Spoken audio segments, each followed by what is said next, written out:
So in this lesson, I'm going to show you how to transfer the image onto the cake. So I have the cake here. It's an 8-inch cake and I've crumb coated it, but the top is covered with quite a good amount of buttercream that you can see. You could leave that crumb coated as well, because anyway the top will be covered with the colored buttercream that is going to be the portrait itself. Now this is the image I have transferred onto the regular A4 sheet, and I done the shading for me to understand where the colors are going to be. And this is the wafer paper in which the tracing has been done, and that's the inspiration. And because this is the wafer paper, what we need to put on the cake is the circle only. We don't need the extras. So I have the scissors with me and I'm going to go ahead and then cut out the circle.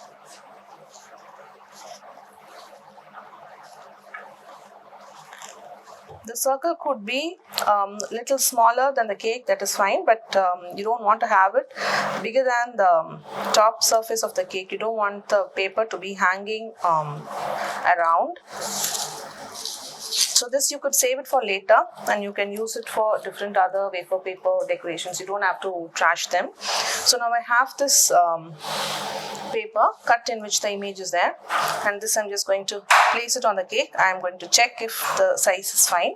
So now it looks good, but then if you have crumb coated the cake like few hours before, then the surface of the cake, where especially we are using the American buttercream, right? So the top would be crusted, and that is a dry surface, and if this paper is also dry, then it is not going to stick. To allow the wafer paper to stick on the cake, I just added some water in a spray bottle, and I'm just going to spray water on the top. You don't want to add too much because the color is just going to blotch.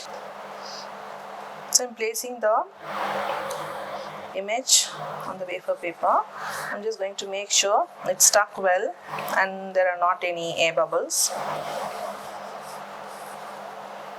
So once you just put the wafer paper on the top of the cake without the extra edges falling out, then you just transferred the image on the cake with the exact outline of the portrait that we'd like to do.